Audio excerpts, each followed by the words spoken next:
Hey, I'm Mark Wilson. Thanks for joining me at Cooking with Wilson. Today we're making a pizza, but not a normal pizza. A very, very special pizza.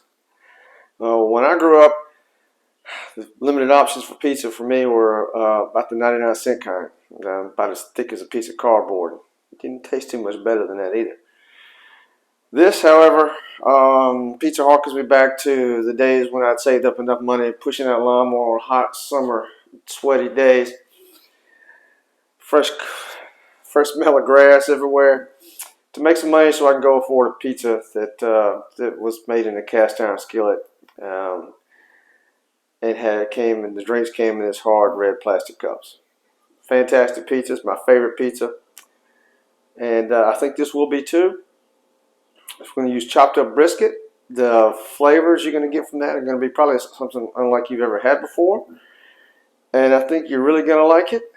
And if you disagree, I may just put you in a camp with my aunt, who swore up and down that the person that she was seeing was dead and had died a long time ago. And I had to basically tell her that's not the case because he's right there. And she swore up and down that can't be the same guy because she saw him die on Bonanza. So we've got our dough, pizza dough. The recipe for this is down in the description below. Let it rise up. Now you could take something from the store-bought pizza crust and you could use it. But essentially this is it. We're going to take it, put it in our cast iron pan. It's already been basically pre-seasoned. Got some oil in the bottom of it along the sides. And we're just going to press this out and until we make our crust. The oven's going at 500 degrees. We're going to put this in there for 5 minutes. We're going to pull it out. After that, then we're going to season it up with our tomato sauce, our cheese, and our toppings. All in the description below. One of the key things for making them from scratch, though, is you use the pizza seasoning recipe and you put it in with your flour. This is gluten-free. This one in particular is gluten-free bread, which has a lot of extra handling and care to it, because you can't over knead it, otherwise it'll get too tough. It takes a lot of extra precaution, but it can still be done fairly easily. It just takes a little bit of extra work as opposed to if you're working with regular flour. Regular flour is very much so more forgiving than gluten-free bread, just because of the texture. And you build it up and you will end up with an amazing, if you follow this recipe, especially for the pizza seasoning, it is, no matter who you call for pizza, it will not match this recipe. I guarantee it. So this is pretty much it. I'm going to continue to shape it out. And then I'm going to put it in the oven and let it roll. Like I said, 500 degrees for about 5 minutes. Get it all heated up. But first thing before that, once we get it shaped out, we let it sit for 5 minutes. Actually, maybe 5 to 15 minutes. I'm going to let it rise up a little bit more because of the yeast that's in there. And if it rises up, normally what you're going to get is a hump right here in the middle of it. And you want to take a little fork and kind of poke some holes in it, push it down, push it back out again. And then put it in the oven, like I said, for 5 minutes, 500. And then we'll come back to it. Skillet pizza, go in the oven, 500, 5 minutes.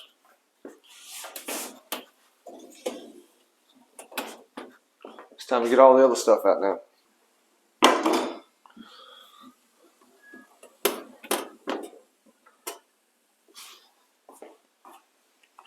Ooh, this thing smells divine, and I already know how it's going to taste.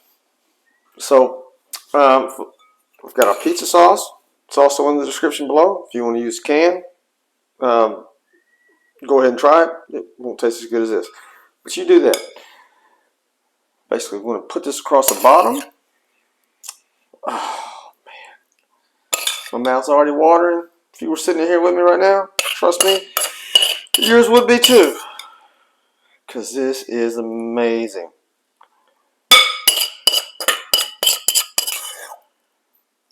Just want to get this nice and spread out.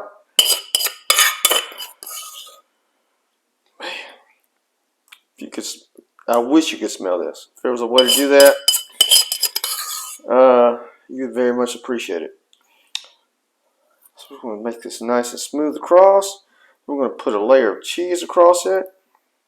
Right now, mozzarella. So we'll spread that out. Make that our base.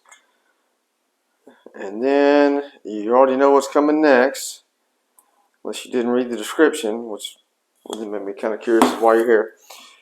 Got our chopped brisket, which is amazing.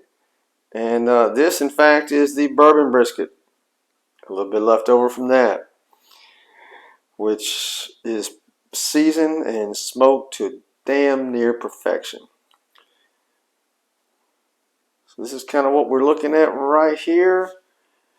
Put this over here. I'm going to grab this and try to tilt it towards you so you can see it. Brisket all spread across. We're going to top it with our remaining cheese. Turn the oven down to 450. And then at this point, we're basically going to keep cook this until the cheese is all nice and brown, bubbly. However it is you want to have it look at the end of the state as far as your pizza. You just like it slightly melted, or whether you like it nice and brown, or I've known people who just want to have it burnt. I'm not a fan of that one. So basically it's about 15 minutes from here at 450. After that, you make that garlic dipping sauce that goes with it. It's also in the recipe in the description. And you'll be loving life. I promise you. Your waistline may not, but your taste buds will. Oof. Thing is heavy. A lot of weight to that.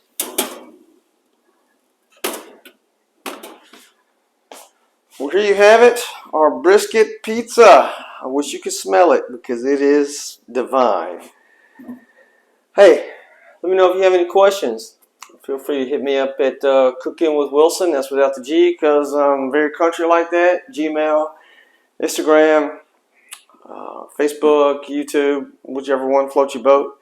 Got our garlic dipping sauce. All of this stuff on how to make every aspect of it is listed in the description below, with links to other videos on how to make different things.